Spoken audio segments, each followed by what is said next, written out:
नमस्कार मेरे प्यारे दोस्तों, महर्षि कंप्यूटर एजुकेशन यूट्यूब चैनल पर आपका एक बार फिर से स्वागत है। दोस्तों आज की इस वीडियो में हम एक्सेल के लगभग मुख्य और बहुत सारे फंक्शंस एवं फार्मूलाज के बारे में हम बताने के लिए जा रहे हैं। तो दोस्तों हमारा सबसे पहला जो फार्मूला है वो है दोस्तों काउंट। और दोस्तों मैं आज इस वीडियो के अंदर जो भी फार्मूले आपको बताऊँगा वह बहुत ही महत्वपूर्ण और हमारे फ्यूचर में काम आने वाले फंक्शंस हैं जो एडवांस एक्सेल के लिए बहुत ज़रूरी हैं। और दोस्तों जो फार्मूले या फंक्शंस मैं इस वीडियो में नहीं बता पाऊंगा उन फार्मूलोज़ के लिए मैंने अलग से वीडियो बना रखी हैं, तो उनकी लिंक मैं डिस्क्रिप्शन बॉक्स के अंदर डाल दूंगा। और दोस्तों जो फार्मूले मैं आपको यहाँ सिखाऊंगा उनकी पीडीएफ फाइल भी मैं डिस्क्रिप्शन लिंक के अंदर उसकी पीडीएफ फाइल डाल दूंगा। आप वहाँ लिंक पर क्लिक करके आप अपने यूज़ में लेने के लिए उन पीडीएफ फाइल को डाउनलोड करके अपने यूज़ में ले सकते हैं। दोस्तों बिल्कुल फ्री ऑफ कॉस्ट में आपको दूंगा दोस्तों। तो आइए शुरुआत करते हैं हम अपने सबसे पहले फार्मूले का, जिसका नाम है काउंट।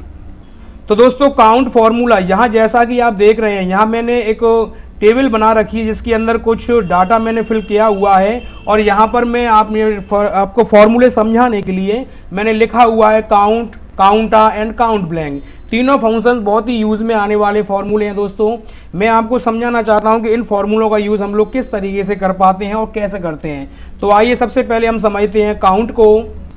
काउंट फार्मूले का प्रयोग दोस्तों हम ऐसी अवस्था में करते हैं जहां हमारी न्यूमेरिकल वैल्यू से भरी हुई टोटल सेल्स के बारे में हमें पता लगाना होता है कि हमारे किसी सेल्स में या कॉलम्स के अंदर न्यूमेरिकल वैल्यू कितनी भरी हुई हैं।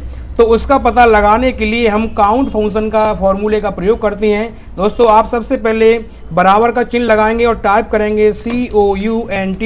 काउंट टाइप करने के बाद आपको सेल रेंज देनी है जहां से आप पता लगाना चाहते हैं।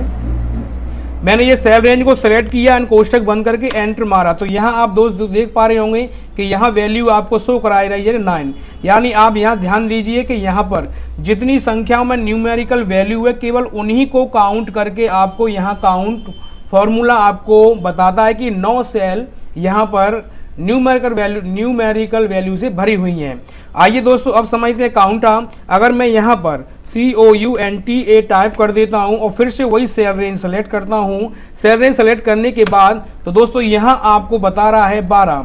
दोस्तों यहाँ आप ध्यान देंगे कि काउंट फंक्शन केवल न्यूमेरिकल वैल्यू को काउंट करता है और काउंटा फंक्शन आपकी वो सारी वैल्यूज़ को काउंट करता है जिसमें न्यूमेरिकल वैल्यू हो या टेक्स्ट हो या कोई विशेष प्रकार का सिंबल हो।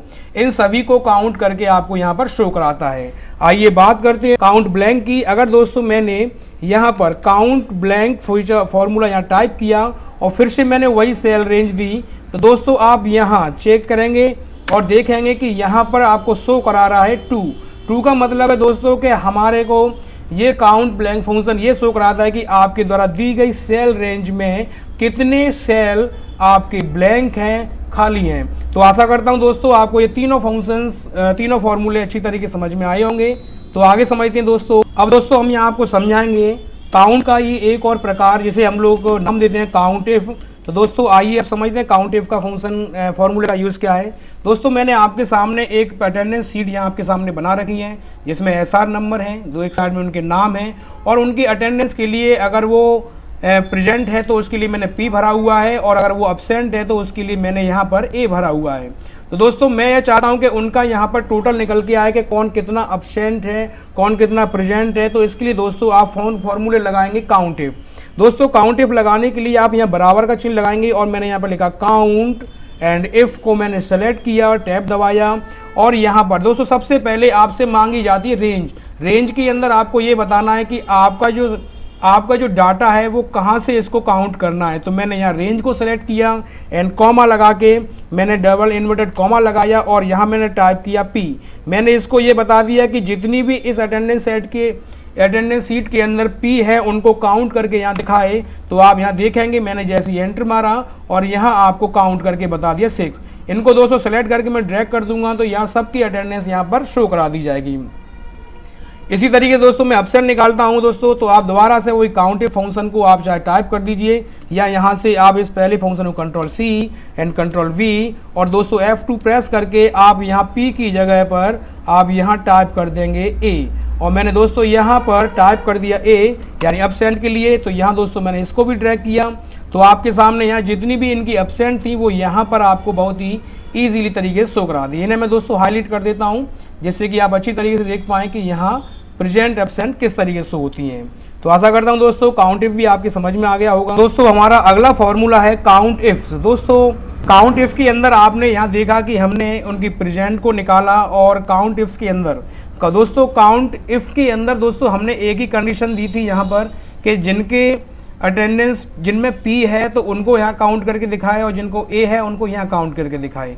तो दोस्तों अब हम आपको समझाते हैं यहाँ पर काउंट इफ के बारे में। तो दोस्तों काउंट इफ को समझाने के लिए मैंने एक पहले से टेबल बना रखी है। इस टेबल के अंदर आप यहाँ देखेंगे कि मैंने कुछ प्रोडक्ट्स के नाम लिखे हुए हैं, जो आइटम नेम, उसके बाद उनकी कंपनीज का नाम लिखा हुआ है, फिर लिखा हुआ है क्वांटिटी, उसके बाद इनकी रेट और इनके बाद इनका टोटल। तो दोस्तों मैं ये पता लगाना चाहता हूँ कि आज की इस प्रोडक्ट के अंदर हमने जो सेल की है वो कितनी बार सेल की है और कौन कौन सी कंपनी की सेल की है। तो मैं चाहता हूं कि यहाँ मैं आइटम का नाम और कंपनी का नाम डालूं तो यहाँ काउंट करके बता दिया जाए कि वो कितनी बार आज वो बेची गई है। तो इसके लिए दोस्तों आप यहाँ पर काउंट के अंदर आप यहाँ बराबर का चिन्ह लगाएंगे और टाइप करेंगे COUNT काउंट इफ्स मैंने लिखा। एंड काउंट इफ्स लिखने के बाद आप सबसे पहले क्राइटेरिया रेंज रिवन इसके अंदर ये बताएंगे कि आप सबसे पहले क्या चीज़ दिखाना चाहते हैं। तो मैं चाहता हूं आइटम का नाम, मैंने सेलेक्ट किया। अब इसके बाद कॉमा लगा गए। कॉमा लगाने के बाद मुझे ये बताना है कि मैं नाम कहाँ टाइप करूंगा, तो मैंने नाम यहाँ टाइप करना है। फिर से कॉमा लगाया, फिर मैं बताना चाहता हूँ मुझे यहाँ पर कंपनीज का नाम यहाँ से लिखना है, कॉमा, लेकिन टाइप कहाँ करना है। तो दोस्तों टाइप करने के लिए आप जैसा कि यहाँ देख रहे हैं कि यह हमारा एक कॉलम रो छुप गई है, तो मैं यहाँ पर एरो कीज के सहायता से उस सेल को सेलेक्ट कर लूँगा। इसके बाद कॉमा फिर लगाऊंगा। दोस्तों इस तरीके से आप इसके अंदर जितनी भी क्राइटेरिया या कंडीशन देना चाहते हैं यहाँ दे सकते हैं। जैसे आप चाहें तो क्वांटिटी भी ले सकते हैं, रेट भी ले सकते हैं। तो फिलहाल दोस्तों मैं इनको यहाँ नहीं ले रहा हूँ, मैंने बस इतनी ही कंडीशन यहाँ अप्लाई की एंड कोष्टक बंद करके जैसे मैं एंटर प्रेस करूंगा दोस्तों यहाँ काउंट करके बता रहे हैं आपको 0। मैंने यहाँ आइटम का नाम लिखा MMC, और मैं ये चाहता हूँ कि हमारा जो मेमोरी कार्ड है कंपनी हमारी किंगस्टन। तो दोस्तों जैसे ही मैंने यहाँ MMC और कंपनी का नाम टाइप किया तो यहाँ उसने काउंट करके बता दिया कि ये आज के प्रोडक्ट 4 बार बेचे गए हैं। अगर मैं यहाँ टाइप करता हूँ जैसे कि मैंने यहाँ लिखा रैम, तो मैंने यहाँ रैम टाइप किया। रैम कंपनी का मैंने नाम लिखा जैसे कि मैंने किंगस्टन ही टाइप कर दिया, तो यहाँ बता रहा है 2। अगर मैंने यहाँ लिखा CD और कंपनी का नाम टाइप किया सैमसंग, तो आप यहाँ बता रहा है कि ये भी आज 2 बार आपकी खरीदी और बेची गई हैं। दोस्तों अगर आप इसके अंदर कोई एक कंडीशन और जोड़ना चाहते हैं, मान लीजिए कि आप ये चाहते हैं कि हमें क्वांटिटी के अनुसार पता लगाना है, तो यहाँ आप टाइप कर दीजिए QTY और थोड़ा सा यहाँ पर मैं इसको कलर किए देता हूँ। कलर करने के बाद मैंने इसको यहाँ एडजस्ट किया और मैं यहाँ पर काउंट का जो फॉर्मूला था इसमें मैं थोड़ा सा चेंज करता हूँ। मैंने बराबर लगाया एंड टाइप किया COUNT काउंट इफ्स मैंने यहाँ लिखा। काउंट इफ लिखने के बाद मैं इसके अंदर क्वांटिटी के अंदर शो कराना चाहता हूँ, तो मैंने क्वांटिटी की रेंज को सेलेक्ट किया और यहाँ मैंने कॉमा लगा के बता दिया क्वांटिटी मुझे कहाँ टाइप करनी है, यहाँ पर एंड कॉमा। फिर मैंने यहाँ पर इसका नाम टाइप किया, आइटम्स का नाम लिया, तो एंड इसके बाद कॉमा लगाया। अब मुझे ये बताना है कि आइटम का नाम कहाँ टाइप करना है मुझे, यहाँ। तो यहाँ इस सेल का नाम जो दोस्तों यहाँ हिडन हो रहा है, तो यहाँ इसका नाम है G4, तो मैंने यहाँ टाइप किया G4 एंड इसके बाद कॉमा। इसके बाद फिर मुझे यहाँ सेलेक्ट करना है कंपनी इसका नाम एंड कंपनी का नाम सेलेक्ट करने के बाद कॉमा, और मुझे इसका जो सेल एड्रेस है दोस्तों यहाँ H4 है, तो मैंने H4 लगाया एंड कोष्टक बंद एंड एंटर। तो दोस्तों यहाँ पर अभी 0 शो करा रहा है, तो क्योंकि मैंने यहाँ क्वांटिटी को अभी नहीं दिया है, तो मैं यहाँ क्वांटिटी मान लीजिए मैं ये देना चाहता हूँ कि जो 10 की क्वांटिटी में CD बिकी है वो कितनी है, मैंने यहाँ पर दिया। तो 10 क्वांटिटी के सीडी इसमें शो नहीं करा रहा है। अगर मैं यहाँ देता हूँ ग्रेटर देन 10, तो यहाँ देखिए 10 से अधिक सीढ़ियाँ अभी नहीं बिकी हैं। यहाँ मैंने अगर टाइप किया लेस देन 10, तो यहाँ बता रहा है कि 10 से कम जो सीढ़ियाँ हैं वो 2 बार बेची गई हैं। तो दोस्तों आप यहाँ ये भी टाइप कर सकते हैं, और यहाँ अगर आपने डायरेक्ट क्वांटिटी टाइप कर दी 20, तो 20 जो सीढ़ी है हमारी वो 1 बार बेची गई है। अगर मैंने यहाँ कुछ और टाइप किया जैसे 10, तो नहीं बताएगा। अगर मैं चाहता हूँ कि 10 से अधिक बार टाइप किया है, तो आप यहाँ पर टाइप कर देंगे 10, तो यहाँ बता देगा कि 2 बार बेची गई हैं। अगर आप यहाँ 5 टाइप कर देंगे ग्रेटर देन 5, तो यहाँ बता देगा आपको। अगर इसके अलावा दोस्तों मैंने यहाँ टाइप किया, मान लीजिए hard disk HARDDISK hard disk type किया, तो यहाँ बता रहा है 0।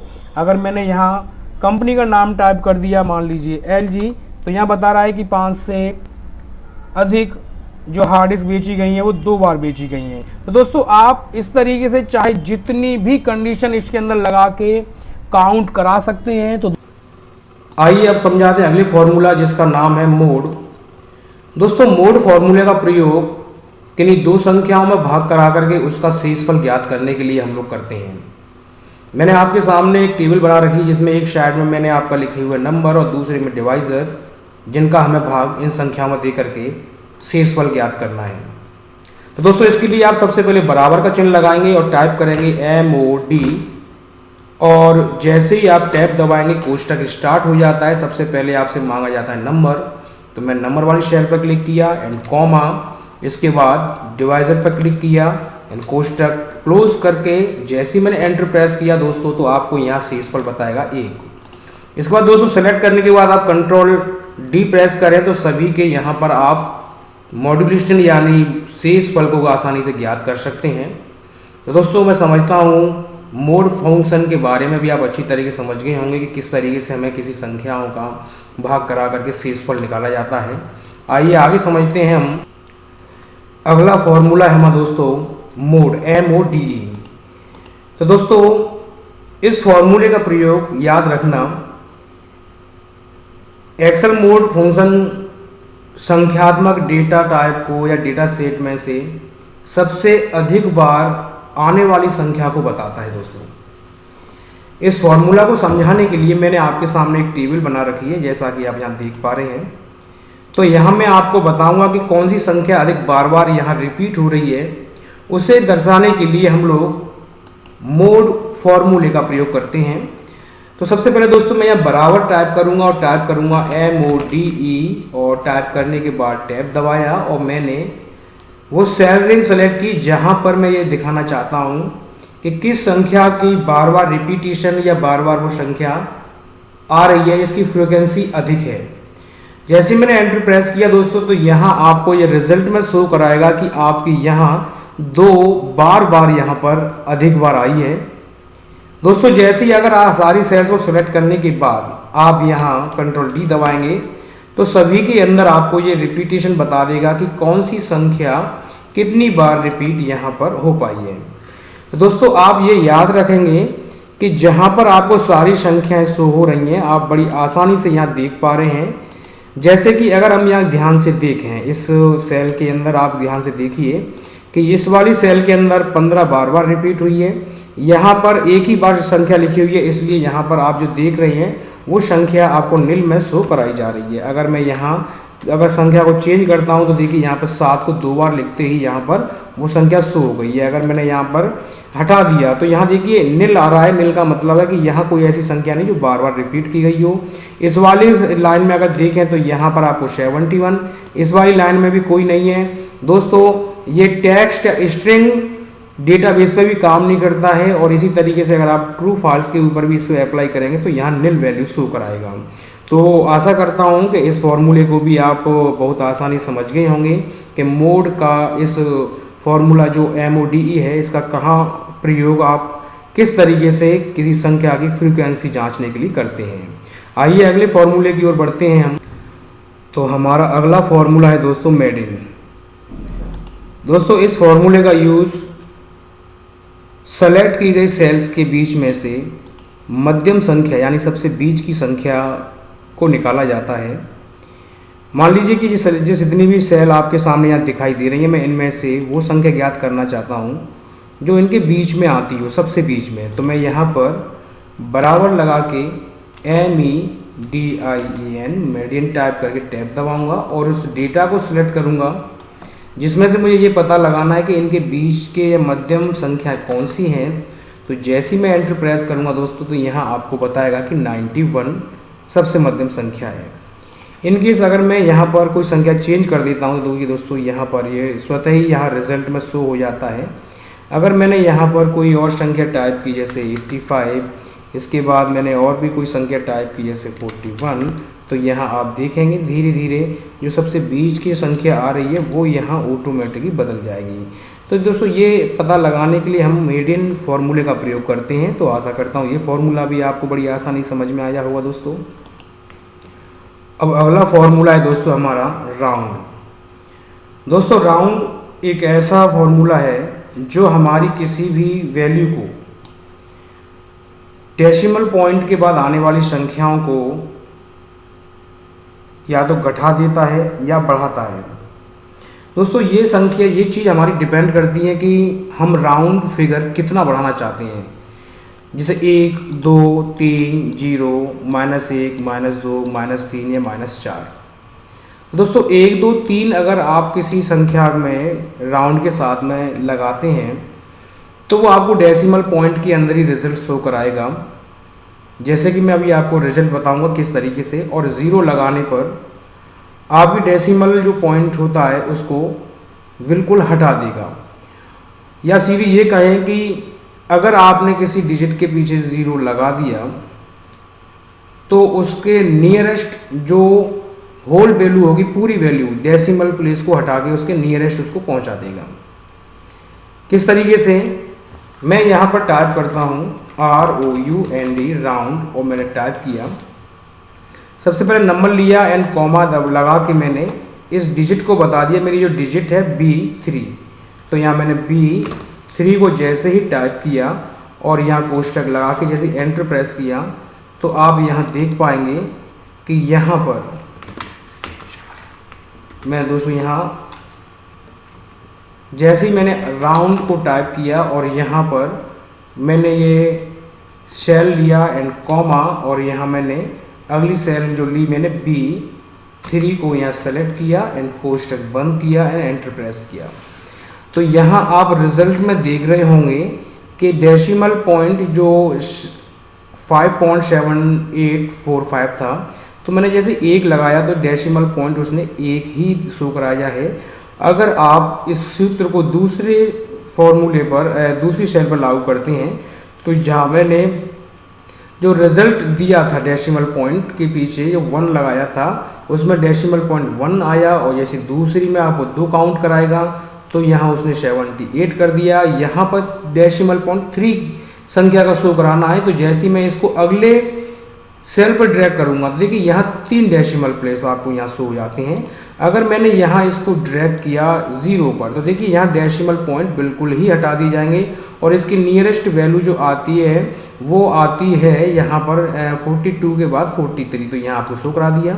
सीधी भाषा में कहें तो इसको दोस्तों ये हम बोल सकते हैं इकाई, एंड इसको हम जैसे ही आगे बढ़ते हैं ये यहाँ पर आया। देखिए यहाँ पर इसकी नियरेस्ट वैल्यू यहाँ पर आपका पूरा जो 10 का जो फिगर होता है वो यहाँ से उसने हटा दिया या उसको बढ़ा देता है, इसकी नियरेस्ट वैल्यू पे पहुँचता है। अगर मैंने इसको अगली सेल पर लागू किया तो यहाँ देखिए 2 -2 का मतलब होता है, ध्यान रखेंगे जो मैंने आपको बताया इकाई, दहाई, सैकड़ा। तो यहाँ पर 2 जो आ रहे हैं आप यहाँ गौर से देखें तो यहाँ की जो वैल्यू में जो अंतर आया है वो कितना आया है आप देखिए 200 रुपये का सीधा यहाँ अंतर शो बता रहा है। अगर मैं अगली पर पहुँचाता हूँ तो यहाँ देखिए जैसे मैं यहाँ पहुँचा तो यहाँ भी आप ये देख पा रहे होंगे कि किस तरीके से यहाँ पर उसने इस डिजिट को बहुत ही आसानी से यहाँ पर आपको इजीली उसने वैल्यू को कम या ज़्यादा सेट कर दिया यहाँ पर। ऐसे ही अगर मैं 4th पे पहुँचता हूँ दोस्तों तो यहाँ देखिए उसने सीधा इसको 10,000 की फिगर से इसको कम या ज़्यादा सेट किया है।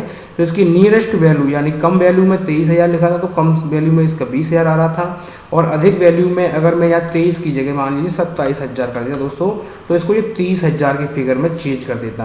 तो दोस्तों आपको ये याद रखना है वो अच्छी तरीके से कि आप अगर इसमें कहीं अगर किसी संख्या के पीछे 0 लगाते हैं तो दोस्तों वो इसे इकाई में शो कराएगा।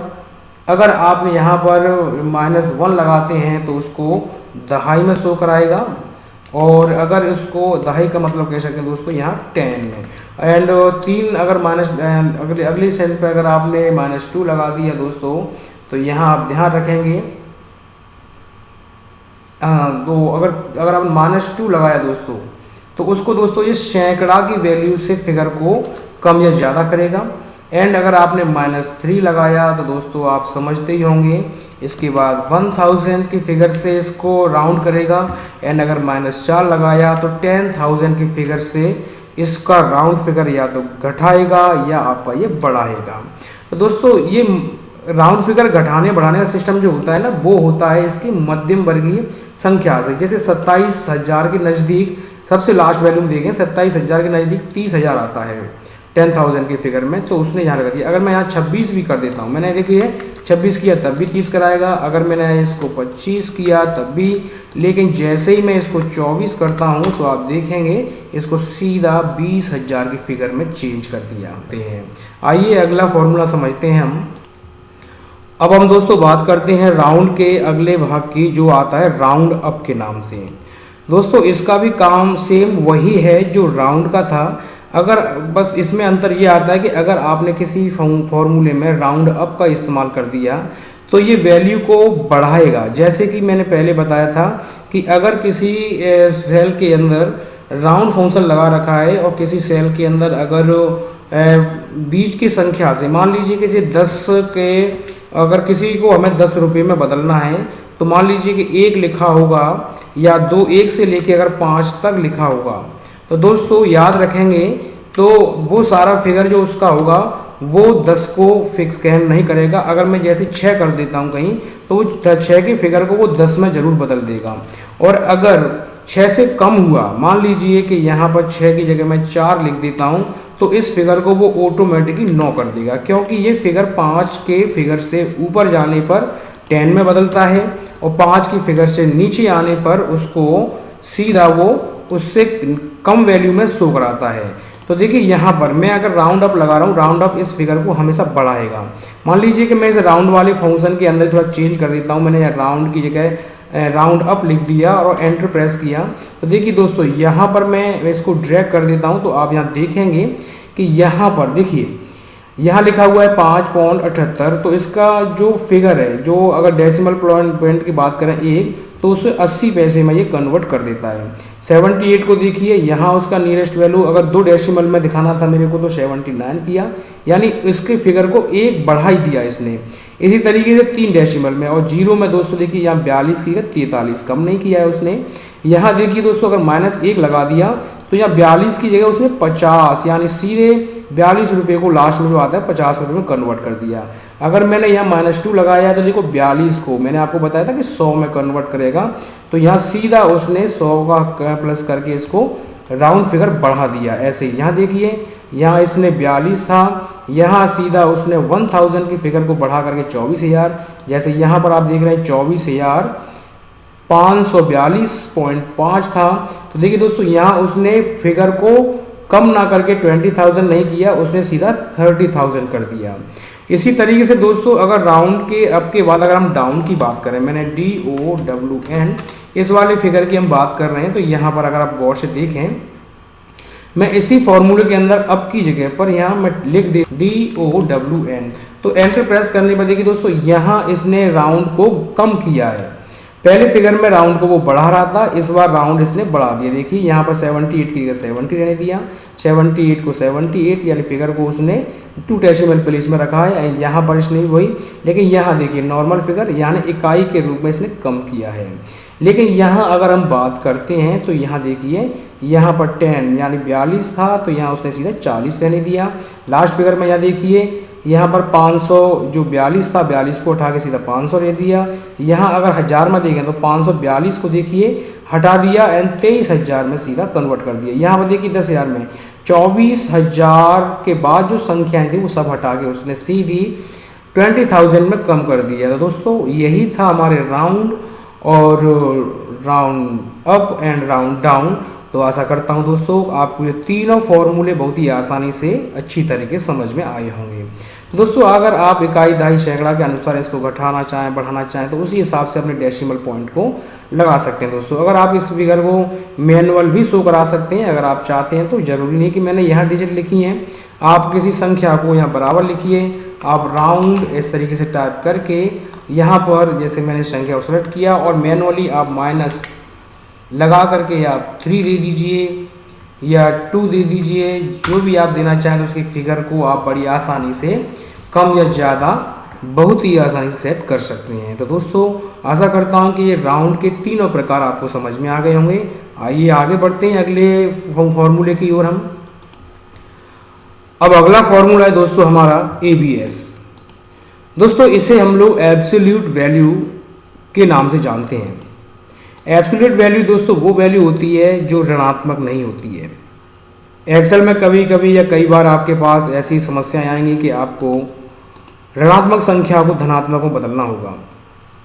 तो इसके लिए आप दोस्तों बहुत ही सिंपल फॉर्मूला है, आप बराबर लगाइए और ABS टाइप कीजिए और यहाँ पर उस सेल को सेलेक्ट कीजिए जिससे आप प्लस में बदलना चाहते हैं और एंटर प्रेस कर दीजिए।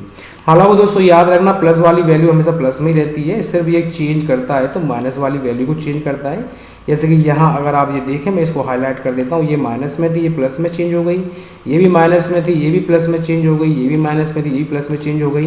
तो आइए हम लोग बात करते हैं अपने अगले फॉर्मूले की जिसका नाम है दोस्तों मैक्स। दोस्तों मैक्स को यूज़ करने के लिए मैंने आपके सामने कुछ एक टेबल पहले से बनाई हुई रखी है आपके लिए, जिसमें मैंने आपको इस टेबल के अंदर कुछ नंबर्स दे रखे हुए हैं और इन नंबर्स को मैंने इसलिए दिया है कि जिससे कि मैं आपको मैक्स, मैक्सा, मिन और माइना यानी मैक्स और मैक्स ए, मिन और मिन ए फॉर्मूले को मैं आपको बहुत आसानी से और अच्छी तरीके से समझा सकूं। तो दोस्तों सबसे पहले हम बात करते हैं अपने मैक्स फॉर्मूले की।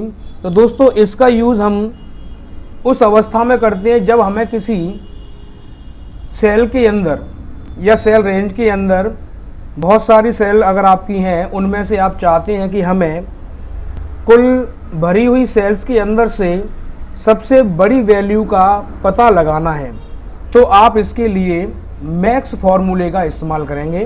तो यहाँ मैं आपको बताता हूँ, यहाँ मैंने कुछ संख्याएं आपके सामने यहाँ दे रखी हुई हैं और इनके अंदर से मैं चाहता हूँ कि मुझे सबसे बड़ी वैल्यू का यहाँ पता लगाना है।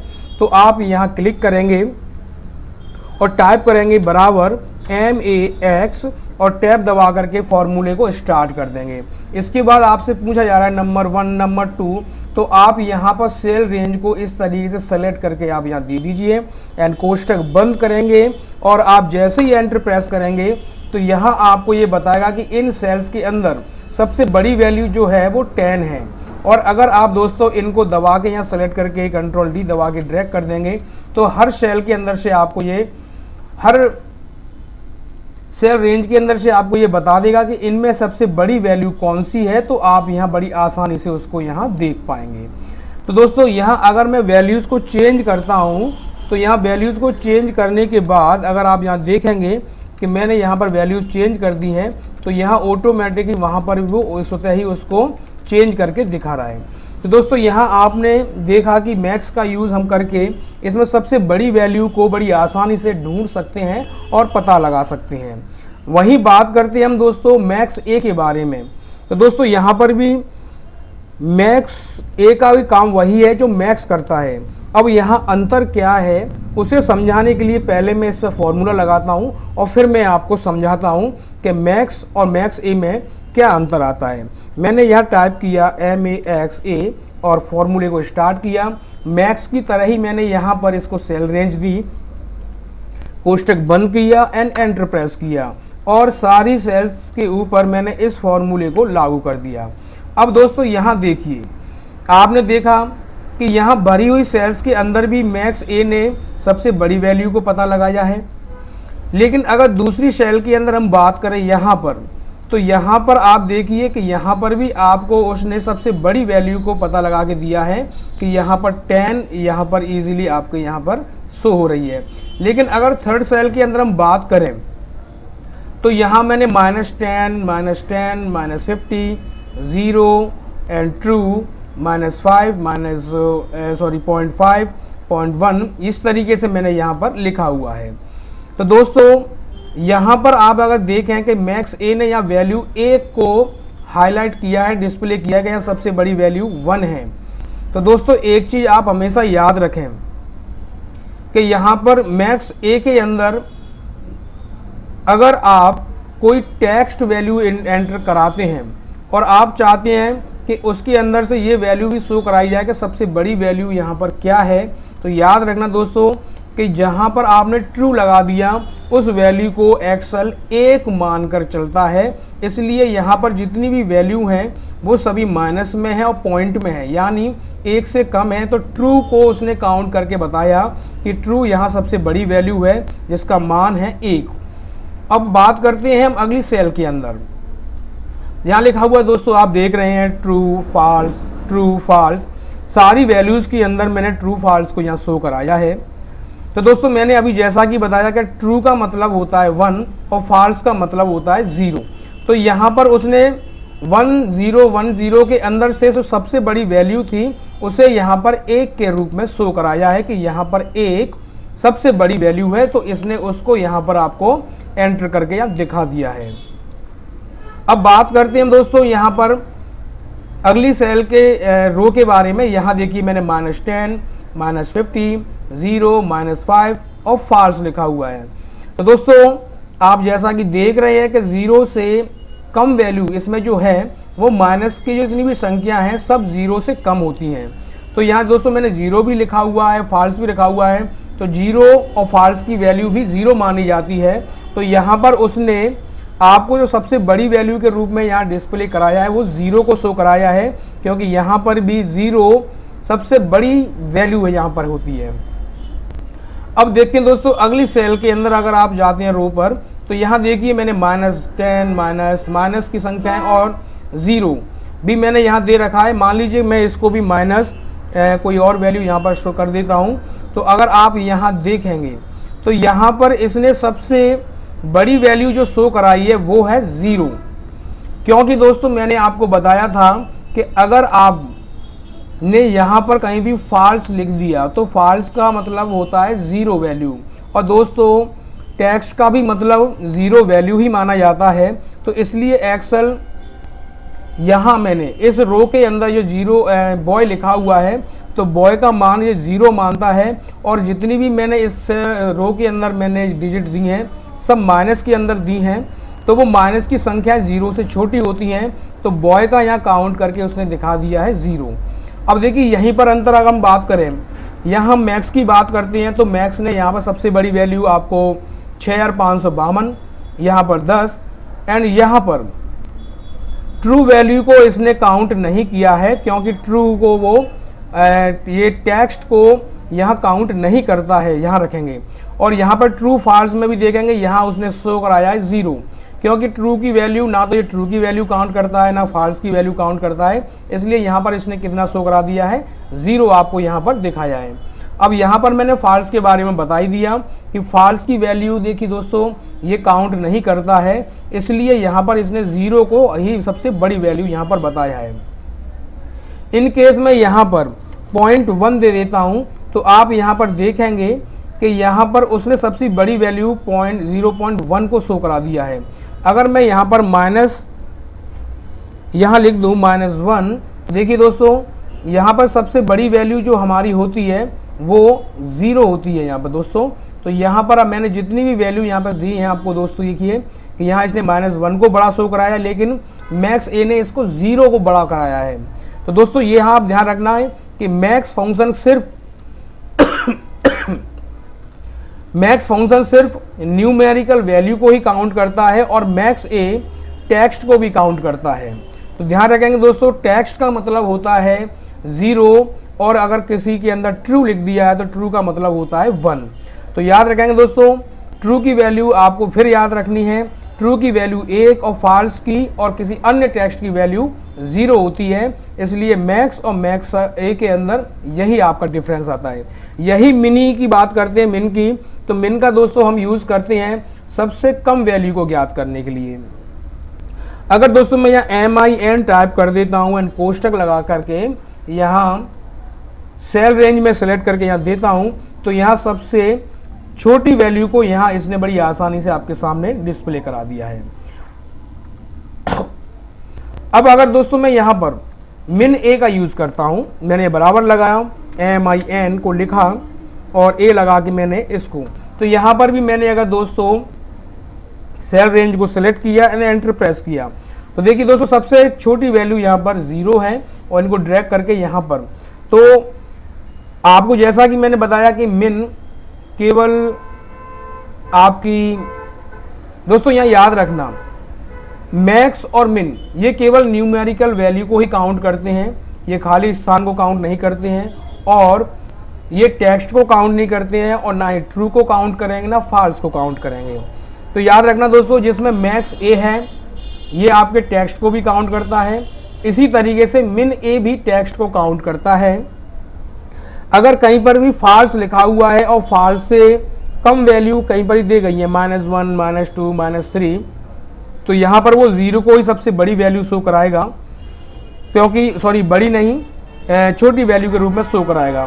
तो दोस्तों यहाँ आप बड़ी आसानी से इस तरीके समझ चुके होंगे कि मैक्स का यूज़ हम सबसे बड़ी वैल्यू ज्ञात करने के लिए करते हैं और मैक्स ए का यूज़ भी हम बड़ी वैल्यू ज्ञात करने के लिए करते हैं, लेकिन अंतर यही है कि मैक्स केवल न्यूमेरिकल वैल्यू को काउंट करता है और मैक्स ए आपके टेक्स्ट को भी काउंट करके चलता है। बस याद इतना रखना है कि यहाँ पर टेक्स्ट की वैल्यू से 0 मानता है और फॉल्स की वैल्यू भी 0 मानता है, सिर्फ ट्रू लिखे होने पर ही उसकी वैल्यू वो 1 मानेगा।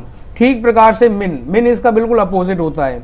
मैक्स का यूज़ हम बड़ी संख्या ज्ञात करने के लिए करते हैं और मिन का यूज़ सबसे छोटी संख्या ज्ञात करने के लिए करते हैं। तो यहाँ मैंने सबसे छोटी संख्या आपके सामने ज्ञात की है, लेकिन दोस्तों मिन ए ये भी दोस्तों सेम मैक्स ए की तरह ही होता है, लेकिन इसका अपोजिट है, ये भी टेक्स्ट को काउंट करता है और यहाँ पर दी गई सेल रेंज के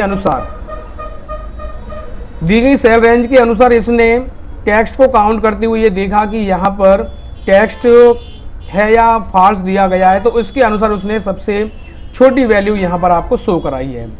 दोस्तों इसमें आगे बढ़ने से पहले मैं आपको कुछ 2 शॉर्ट कीयों के बारे में बताऊंगा कि जैसे आपने कभी सेलेक्ट की गई सेल्स को आप ऑटो फिट करना चाहते हैं, तो अपने कीबोर्ड से आप Alt+H+O+I प्रेस करके आप उसको ऑटो फिट कर सकते हैं, जैसा कि मैंने अभी आपके सामने इसको ऑटो फिट किया है। मैं एक बार दोस्तों फिर बताता हूं, मैंने उस टेबल को सेलेक्ट किया जिसको ऑटो फिट करना है, मैंने यहाँ पर Alt+H+O+I प्रेस किया तो ये स्वतः ही ऑटो फिट हो जाता है। ऑटो फिट का मतलब दोस्तों इसमें जितना डाटा है उसके अनुसार इसकी कॉलम का साइज हो जाता है। मान लीजिएगा अगर कहीं पर रो का साइज अगर ज़्यादा होता है, आपको रो को ऑटो फिट करना है, तो दोस्तों आप फिर से उसी टेबल को सेलेक्ट करेंगे और यहाँ पर टाइप करेंगे Alt+H+O+A। तो जैसे ही आप इसके लिए आप टाइप करेंगे दोस्तों Alt+H+O+A, तो आप देखेंगे कि आपकी रो भी ऑटो फिट हो जाती है। दोस्तों ये दोनों शॉर्ट की मैंने यहाँ पर आपके सामने लिखी हुई भी है, आप इनको बड़ी आसानी से देख सकते हैं और समझ सकते हैं। दोस्तों आइए आगे बढ़ते हैं हम लोग अपने अगले फॉर्मूले और सूत्रों की ओर। हमारा अगला फॉर्मूला है दोस्तों SQRT स्क्वाड। दोस्तों यहाँ मैंने एक टेबल बनाई है, तो मैं इनका स्क्वायर रूट ज्ञात करना चाहता हूँ। तो बहुत ही इजी फॉर्मूला है दोस्तों, आप बराबर टाइप करेंगे और टाइप करेंगे यहाँ पर SQRT और यहाँ पर आप सेल रेंज यहाँ पर सेलेक्ट करेंगे एंड कोष्टक बंद करके आप जैसे ही एंटर प्रेस करेंगे तो यहाँ इनका स्क्वायर रूट आप बड़ी आसानी से निकाल सकते हैं। दोस्तों बहुत ही इजी और आसान फॉर्मूला है, आप इसको एक ही बार में समझ चुके होंगे और बहुत आसानी से आप इसका यूज़ अपने एक्सेल के अंदर या किसी प्रोजेक्ट के लिए आप बहुत ही अच्छी तरीके से कर पाएंगे। आइए अगले फॉर्मूले की ओर बढ़ते हैं हम दोस्तों। अगले फॉर्मूले दोस्तों हमारे टेक्स्ट फॉर्मूले, जिसके अंदर अपन बात करेंगे upper, lower, proper, left, right, mid, lane और रिपीट। सबसे पहले बात करते हैं हम अपर फंक्शन के बारे में। दोस्तों ये टेक्स्ट फंक्शन एक ऐसा फंक्शन होता है जो किसी भी चुने गए टेक्स्ट को कैपिटल लेटर में कन्वर्ट करता है। अब कैसे करता है उसे देखने के लिए आप दोस्तों सबसे पहले यहाँ सेल पर क्लिक करेंगे एंड बराबर लगाएंगे और यहाँ टाइप करेंगे UPPER। अपर लिखने के बाद दोस्तों आपको वो टेक्स्ट की सेल सेलेक्ट करनी है जहां आपने टेक्स्ट लिखा हुआ है। सेलेक्ट किया दोस्तों, कोष्टक बंद करके आप जैसे ही एंटर प्रेस करेंगे तो आप देखेंगे कि मैंने इसको जैसे ही ड्रैग किया सारे के सारे अपर केस में यहाँ पर कन्वर्ट हो चुके हैं आपके दोस्तों। अब बात करते हैं दोस्तों लोअर केस की। अगर मैं यहाँ बराबर का चिन्ह लगाता हूँ तो LOWER एंड यहाँ पर मैंने फिर से सेल रेंज दी एंड सेलेक्ट किया एंड एंटर मारा और इसके बाद आप देखेंगे कि हमारा जो टेक्स्ट था वो स्मॉल लेटर में कन्वर्ट हो चुका है दोस्तों। प्रॉपर केस, दोस्तों प्रॉपर केस की खासियत ये होती है कि इसके अंदर किसी भी टेक्स्ट का या किसी सेंटेंस लाइन का पहला कैरेक्टर बड़ा होता है, बाकी सब स्मॉल लेटर में होते हैं। तो मैंने यहाँ इसको बराबर लगाया और मैंने लिखा PROPER प्रॉपर सेलेक्ट करने के बाद दोस्तों मैंने फिर से वही सेल रेंज दी, कोष्टक बंद किया एंड एंटर प्रेस किया तो आप देखेंगे कि इसके अंदर जो नाम लिखा हुआ है पहला कैरेक्टर इसका बड़ा है और बाकी कैरेक्टर इसके छोटे हैं। यहाँ देखिए, यहाँ इस नाम में पहले कैरेक्टर बड़े हैं, तो इसे हम लोग बोलते हैं प्रॉपर लेटर इसको। दोस्तों आगे बढ़ने से पहले अगर आप कभी चाहते हैं कि जैसे हमने जो नाम लिखे हुए हैं इन नामों को इनके ऊपर हम अप्लाई करा दें, तो इसके लिए दोस्तों आपको इन नामों को पहले आप सेलेक्ट करेंगे, Ctrl+C दबाएंगे और जहां अप्लाई करना चाहते हैं दोस्तों वहां आप इसको पेस्ट करेंगे। लेकिन दोस्तों याद रखना आप इसको पेस्ट करने की गलती ना करें, मैं आपको बताता हूं क्यों। अगर मैंने इनको Ctrl+V दबा के पेस्ट कर दिया, देखिए दोस्तों सारा का सारा रेफरेंस यहां पर चेंज हो चुका है। इसलिए दोस्तों आप इनको सेलेक्ट करने के बाद Ctrl+C करें। मैंने इनको Ctrl+C किया। Ctrl+C करने के बाद जहां पर इनको अप्लाई करना चाहते हैं वहां आप सेलेक्ट करें। इसके बाद पेस्ट और पेस्ट स्पेशल पर जाना है और वैल्यू के टैब पर क्लिक करना है। दोस्तों ध्यान रखेंगे वैल्यू के टैब पर आपको क्लिक करना है। वैल्यू के टैब पर जैसे क्लिक करेंगे और ओके करेंगे तो वो नाम आपका यहाँ पर बड़ी आसानी से आ सकता है और अपने इस टैक्स को चाहे तो आप यहाँ से डिलीट मार के अपने यूज़ में ले सकते हैं। तो दोस्तों ये भी एक खास मैं स्पेशल ट्रिक आपको बताइए दोस्तों, आप इसको अपने फ्यूचर में अपने एक्सेल के अंदर यूज ले सकते हैं। अब आइए दोस्तों बात करते हैं हम अगले फंक्शन की जिसका नाम है लेफ्ट। दोस्तों लेफ्ट फॉर्मूले का यूज़ किया जाता है कि अगर आप चाहते हैं कि हमें किसी टेक्स्ट का लेफ्ट साइड के कुछ वर्ड शो कराने हैं तो उसके लिए आप दोस्तों यहाँ बराबर लगाएंगे और टाइप करेंगे LEFT एंड कोष्टक स्टार्ट। तो आप पहले टेक्स्ट की सेल रेंज देंगे, मैंने यहाँ सेलेक्ट किया, कॉमा लगा करके आप लास्ट के जो कैरेक्टर शो कराना चाहते हैं, कितने कैरेक्टर शो कराना चाहते हैं, तो मैंने यहाँ लिख दिया 4। अगर आप 3 लिख देंगे 3, 2 लिख देंगे 2, 5 लिख देंगे 5, तो मैंने यहाँ 4 लिखा एंड कोष्टक बंद एंड एंटर मारा। तो यहाँ पर देखिए दोस्तों मैंने इसको ड्रैग किया तो लेफ्ट साइड से इसने देखिए जैसे कि हम बात करते हैं यहाँ पर राम सिंह की इसने 4 वर्ड ले लिए, हरेंद्र के यहाँ पे 4, वीरेंद्र के यहाँ पे वीर, राजा और जो मुझे इसके अंदर 4 वर्ड चाहिए थे वो यहाँ पर आपको शो करा दिए हैं दोस्तों। तो दोस्तों आप यहाँ लेफ्ट फंक्शन को भी अच्छी तरीके से समझ गए होंगे। अब आइए समझते हैं हम राइट। तो दोस्तों जिस तरीके से हमने लेफ्ट के कुछ वर्ड शो कराए थे इसी तरीके से हम राइट के भी वर्ड शो करा सकते हैं। तो मैंने यहाँ बराबर का चिन्ह लगाया, मैंने टाइप किया RIGST and cell range select की जिसके अंदर टेक्स्ट है, कॉमा लगा के आप राइट साइड के कितने वर्ड शो कराना चाहते हैं, कितने कैरेक्टर शो कराना चाहते हैं। मैं चाहता हूं 3 टाइप करना है, कोष्टक बंद करना है दोस्तों, आपको एंटर प्रेस करना है। तो यहाँ देखिए मैंने इसको ड्रैग किया तो यहाँ देखिए राइट साइड के यहाँ पर 3 वर्ड, यह कर हम राम, यहाँ पहले सेल की बात करें यहाँ लिखा हुआ राम सिंह, तो यहाँ पर देखिए लास्ट के NGH, इसी तरीके से हरेंद्र, वीरेंद्र, इनके लास्ट के 3 कैरेक्टर यहाँ पर बड़ी आसानी से आपको शो करा दिए गए हैं। अब दोस्तों समझते हैं मिड का यूज किया जाता है दोस्तों कि अगर आप किसी टेक्स्ट के बीच में से कुछ वर्ड दिखाना चाहते हैं तो आप मिड फॉर्मूले का यूज करेंगे। कैसे, मैंने बराबर लगाया, MID लिखा, क्वेश्चन स्टार्ट किया। तो सबसे पहले दोस्तों आपको वो टेक्स्ट सेल सेलेक्ट करनी जहां आपका टेक्स्ट लिखा हुआ है, इसके बाद कॉमा, फिर लिखा हुआ स्टार्ट नंबर। तो वो ये पूछना चाह रहा है कि आप किसी टेक्स्ट के अंदर से कौन से कैरेक्टर से बीच के शब्द देखना चाहते हैं। तो मैं चाहता हूं कि तीसरे, जैसे इसमें लिखा हुआ राम सिंह, तो मैं चाहता हूं कि यहां पर RAM और S यानी चौथे वर्ड से बीच के कैरेक्टर शो हो। तो मैंने यहां 4 टाइप किया, कॉमा, चौथे नंबर से कितने कैरेक्टर आप देखना चाहते हैं। तो मैं चाहता हूं 3, तो 3 टाइप किया, इसके बाद कोष्टक बंद किया एंड एंटर मारा। तो यहां मैंने इसको भी ड्रैग करके सभी पर लागू किया। तो यहां देखिए कि राम सिंह के अंदर हम बात करें तो RAM तीसरा हो गया और चौथे वर्ड से SIN इसने यहां आपको बड़ी आसानी से शो करा दिया। तो इस तरीके से दोस्तों आप आशा करता हूं कि upper, lower, proper, left, right, mid इसको बड़ी आसानी से सीख गए होंगे और समझ गए होंगे। अब बात करते हैं दोस्तों लेन।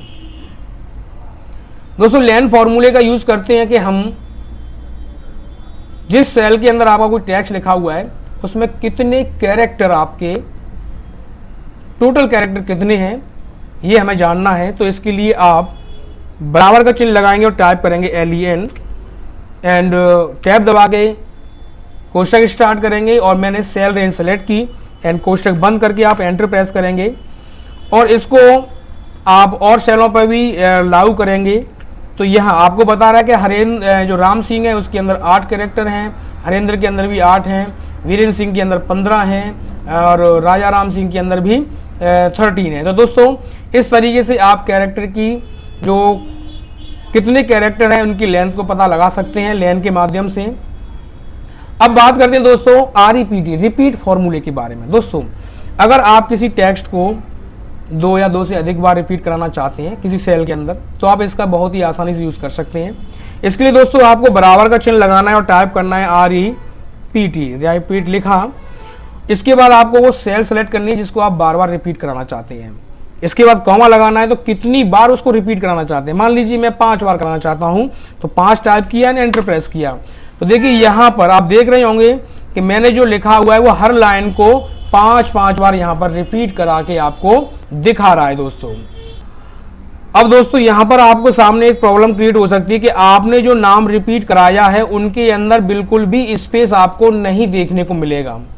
तो इसके लिए दोस्तों आप एक काम कर सकते हैं, इसके अंदर मैं इस फॉर्मूले को दोबारा से आपको लिख के दिखा रहा हूं। तो मैंने यहां पर लिखा बराबर और REPT लिखा, इसके बाद मैंने कोष्टक स्टार्ट किया, मैंने सेल एड्रेस को यहां दिया कि मुझे कौन सी सेल के टेक्स्ट को रिपीट कराना है, कॉम ये लगाया। इसके बाद आप एंड साइन लगाइए दोस्तों और एंड साइन लगाने के बाद आप यहां पर एक स्पेस दे दीजिए। इसके बाद कॉमा लगाइए दोस्तों, कॉमा लगाने के बाद आप 5 लिख दीजिए, 5 बार रिपीट करना चाहते हैं और इसके बाद एंटर जैसे ही मारेंगे तो इनके बीच में भी आप स्पेस के साथ में उस टेक्स्ट को रिपीट करा सकते हैं। देखिए दोस्तों आप यहां देख रहे हैं हरेंद्र, राम सिंह, वीरेंद्र सिंह, इनके बीच में अब आपको स्पेस के साथ में टेक्स्ट को रिपीट करा के दिखाया जा रहा है। तो दोस्तों आशा करता हूं कि आप upper, lower, proper, left, right, mid, lane और रिपीट इन फॉर्मूलों को दोस्तों, इन टेक्स्ट फॉर्मूलों को आप अच्छी तरीके से समझ गए होंगे। आइए आगे बढ़ते हैं, हम लोग कुछ और भी फॉर्मूले हमें समझने हैं। अगले हमारे 2 फॉर्मूले हैं दोस्तों, एक तो है एंड साइन और दूसरा है और अगला फॉर्मूला है दोस्तों कनेक्ट नेट। तो दोस्तों इन दोनों फॉर्मूलों का यूज हम अलग अलग सेल्स के टेक्स्ट को एक ही में दर्शाने के लिए इसका इस्तेमाल करते हैं। मान लीजिए कि मैं यहाँ पर बराबर का चिन्ह लगा के मैं चाहता हूँ कि यहाँ राम सिंह जो लिखा हुआ है वो मुझे एक ही सेल के अंदर शो कराना है। तो आप सबसे पहले यहाँ पर फर्स्ट सेल सेलेक्ट करेंगे, इसके बाद एंड साइन लगाएंगे और इसके बाद सेकंड सेल सेलेक्ट करेंगे और एंटर प्रेस कर देंगे। तो दोस्तों आपने देखा कि मैंने दोनों सेल्स को डाटा को मर्ज कर दिया, लेकिन यहाँ एक कमी आ गई कि इनके बीच में स्पेस नहीं आ रहा है। तो दोस्तों जैसे पहले फॉर्मूले में मैंने आपको रिपीट के अंदर एंड साइन को लगा करके समझाया था कि आपको कैसे इनके बीच में स्पेस देना है। तो इसके लिए दोस्तों मैं फिर आपको समझाऊंगा कि आप बराबर का चिन्ह लगाएंगे, पहले इस सेल को सिलेक्ट करेंगे, इसके बाद आप एंड साइन लगाएंगे। एंड साइन लगाने के बाद दोस्तों यहां पर आप डबल इन्वर्टेड कॉमा के अंदर एक स्पेस दे करके लिखेंगे। इसके बाद दोस्तों फिर आपको एंड साइन लगाना है, फिर आपको सेकंड सेल सेलेक्ट करनी है और इसके बाद आप जब एंटर प्रेस करेंगे तो आप देखेंगे कि ये नाम हमने मर्ज किए वो भी स्पेस के साथ में आपको यहाँ पर शो हो रहे हैं दोस्तों। इसी तरीके से दोस्तों कॉन्कैटेनेट दोस्तों अगला जो फॉर्मूला है वो है कॉन्कैटेनेट।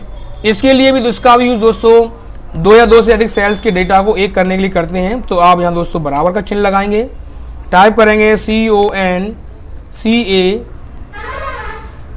और जैसे ही आपने दोस्तों यहाँ पर इस सेल को सेलेक्ट किया तो यहाँ पूछ रहा है टेक्स्ट 1 टेक्स्ट 2, आप इस तरीके से सेलेक्ट करेंगे एंड दोस्तों कोष्टक बंद करके आप एंटर प्रेस करेंगे। तो जैसे दोस्तों आप बराबर लगाएंगे और फॉर्मूले का नाम सेलेक्ट करेंगे CONCATENATE और जैसे ही आपने लिखा तो सबसे पहले आपको पहला text and comma and second text select करके दोस्तों आपको एंटर प्रेस करना है। तो आप देखेंगे कि यहाँ पर भी हमने वही फॉर्मूले का काम रहा जो हमने एंड साइन से इसके अंदर यूज़ किया था। अब लेकिन दोस्तों यहाँ स्पेस की फिर प्रॉब्लम आ गई, तो दोस्तों आपको फिर से वही वर्क मैंने एंड साइन के साथ में आपको इनको बताया था। तो आप बराबर का चिन्ह लगाएंगे, फिर से फॉर्मूले का नाम टाइप करेंगे, फॉर्मूले का नाम टाइप करने का आपको पहली सेल कॉमा एंड साइन लगा, आपको यहाँ पर दो इन्वर्टेड कॉमा के बीच में एक स्पेस एंड कॉमा, इसके बाद सेकंड नेम, इसके बाद कोष्टक बंद एंड एंटर प्रेस कर देंगे। तो दोस्तों आप देखेंगे कि यहाँ पर भी हमने जो नाम मर्ज किए हैं उनके बीच में भी बड़ी आसानी से हमने स्पेस लगा दिया है दोस्तों। तो दोस्तों ये बहुत ही इजी तरीके से मैंने आपको टेक्स्ट डाटा को मर्ज करना आपको बताया था। अब दोस्तों मैं आपको समझाता हूँ, कभी ऐसा भी हो सकता है कि किसी एक सेल के अंदर आपको डेटा अलग अलग करना पड़ जाए। जैसे यहाँ राम सिंह, हरी सिंह ये आपका लिखा हुआ है, इनको आपसे बोला गया कि इन्हें अलग अलग सेल्स के अंदर कर दीजिए। तो यहाँ आप इसको सेलेक्ट करेंगे, सेलेक्ट करने के बाद आपको दोस्तों डेटा ऑप्शंस के अंदर जाना है और यहाँ पर आपको एक ऑप्शन मिलेगा टेक्स्ट टू कॉलम्स। आप यहाँ जा करके इस वाले ऑप्शन पे जाके क्लिक करेंगे आप यहाँ पर। तो मैंने टेक्स्ट टू कॉलम पे क्लिक किया। इसके बाद दोस्तों आपको सेल बता देगा कि किस किस डेटा को हम अलग कर रहे हैं, वो यहाँ पर आपको शो हो रहा है। एंड इसके बाद नेक्स्ट, फिर आपको नेक्स्ट करना है और इसके बाद आप फिनिश कर देंगे। तो दोस्तों आप जैसे ही इस फीचर पे क्लिक करेंगे दोस्तों तो यहाँ आपको शो हो रहा है। यहाँ पर शो होने के बाद आप नेक्स्ट के बाद आपसे पूछेगा कि टैब के साथ में या स्पेस। तो दोस्तों यहाँ पर आपको ये देखना पड़ेगा कि हमारे जो नाम है वो स्पेस के साथ में लिखे हैं, तो स्पेस के बाद वाले नाम को अलग अलग कॉलम में बांट दिया जाए। तो यहाँ आप यहाँ स्पेस पर क्लिक करेंगे और इसके बाद नेक्स्ट एंड लास्ट में आप फिनिश कर देंगे। तो आप देखेंगे दोस्तों